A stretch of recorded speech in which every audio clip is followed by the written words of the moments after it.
Tahukah Anda apa tujuan dari penghakiman itu? Anda tahu, kita bicara tentang Yesus yang datang ke hadirat Bapanya untuk menerima kerajaannya. Biasanya suatu kerajaan kita pikir itu adalah wilayah geografis. Tetapi apakah sebenarnya kerajaan Yesus Kristus itu? Kerajaan Yesus Kristus terdiri atas apa? Itu terdiri dari umatnya. Tapi bukankah Yesus harus menentukan dan menyatakan dahulu siapa-siapa sajakah umatnya sebelum dia bisa mendirikan kerajaannya? Tentu saja. Jadi yang Yesus lakukan, dia pergi ke hadapan Bapanya duduk, sidang pengadilan dimulai. Yesus masuk, dan sekarang pada kesimpulan akhir penghakiman itu. Dinyatakanlah siapa-siapa sajakah umatnya, bait suci dibersihkan, dengan kata lain, dibersihkan dari dosa-dosa umatnya. Dan kerajaan Kristus pun terbentuk. Apakah Anda mengerti apa yang saya katakan? Sekarang, jika penghakiman ini diadakan di surga, dan memang dilaksanakan di sana, dan itu dilaksanakan di tengah-tengah 10.000 makhluk kudusnya, ukuran apakah yang akan digunakan pada penghakiman ini? Apakah yang terdapat di tengah-tengah tabut perjanjian? 10 perintah Tuhan. Apakah 10 perintah merupakan tolok ukur penghakiman? Dengan kata lain, norma yang dipakai Tuhan untuk menilai manusia? Tentu saja. Perhatikanlah apa yang terdapat di dalam Yakobus 2 ayat 12. Yakobus 2 ayat 12. Dikatakan di sini, berkatalah dan berlakulah seperti orang-orang yang akan dihakimi. Oleh apa? Hukum yang memerdekakan orang. Jadi dengan apa umat Tuhan dihakimi? Dengan apakah umat Tuhan dibandingkan?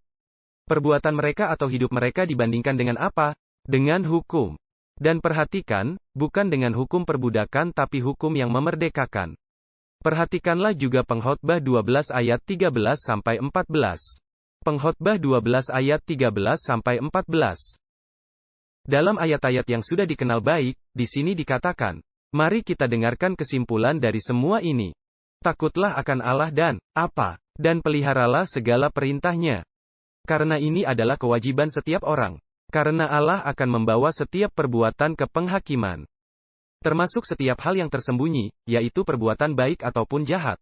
Jadi apakah perintah Tuhan berhubungan dengan penghakiman? Tentu saja. Di sini Salomo di bawah bimbingan Roh Kudus berkata, takutlah Tuhan dan peliharalah segala perintahnya, inilah kewajiban setiap orang. Karena Allah akan membawa setiap perbuatan. Kemana? Tuhan akan membawa setiap perbuatan ke penghakiman.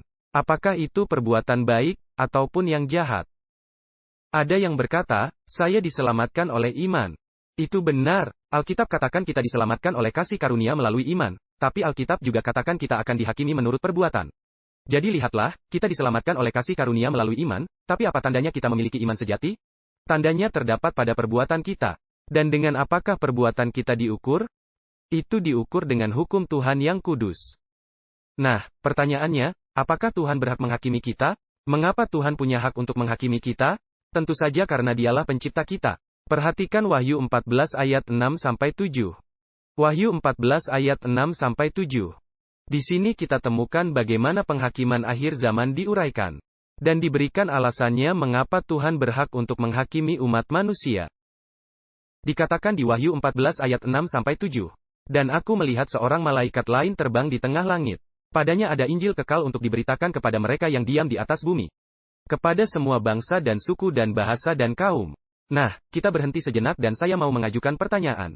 Selama Injil ini masih sedang diberitakan, masih mungkinkah manusia diselamatkan? Apakah pintu rahmat masih terbuka sementara Injil masih dikabarkan kepada setiap bangsa, suku, bahasa dan kaum? Tentu saja, sebab andaikan pintu rahmat sudah tertutup, buat apa dikabarkan? Nah, perhatikanlah sesuatu yang sangat menarik di ayat 7. Setelah dikatakan bahwa Injil kekal itu disampaikan kepada penduduk bumi, kepada setiap bangsa, suku, bahasa dan kaum. Berkata, ia berseru dengan suara nyaring, takutlah akan Allah dan muliakanlah Dia. Sebab saat penghakimannya akan tiba. Ah, terima kasih banyak. Bukan, saat penghakimannya akan tiba. Dikatakan, saat penghakimannya telah tiba. Apakah penghakiman dilaksanakan sementara pintu rahmat masih terbuka? Selagi Injil masih dikabarkan, ya atau tidak? Tentu saja. Jadi ini tentulah pra-penghakiman. Dan tentu saja dilaksanakan di mana? Bukan di bumi, tapi di surga. Di manakah tepatnya itu dalam surga? Di manakah penghakiman diadakan pada zaman Israel? Di bilik maha suci. Dan apa yang ada di tengah-tengah bilik maha suci? Tabut itu. Dan apa yang ada di dalam tabut itu? 10 perintah Tuhan. Sekarang, perhatikanlah yang dikatakan selanjutnya. Takutlah Allah dan muliakanlah Dia. Karena telah tiba saat penghakimannya. Dan di sini alasannya mengapa Tuhan berhak menghakimi kita. Dan sembahlah Dia yang apa? Yang menciptakan langit dan bumi, laut dan mata air. Jadi, penghakiman dilaksanakan selagi pintu rahmat masih terbuka. Selagi pekabaran 3 malaikat masih diumumkan. Namun, apakah suatu saat pelayanan bait suci di bilik Maha Suci akan ditutup dan berakhir? Tentu saja. Dan dalam pasal berikutnya di kitab Wahyu, setelah dikatakan bahwa telah tiba saat penghakimannya. Dan setelah diberitahukan bahwa penghakiman itu dilaksanakan di surga. Sebelum kedatangan Yesus, sementara pintu rahmat masih terbuka. Pada pasal berikutnya dikatakan bahwa akan tiba waktunya. Saatnya pelayanan bait suci akan ditutup. Dan tak ada seorang pun yang bisa masuk ke dalam bait suci lagi. Untuk pengampunan dosa.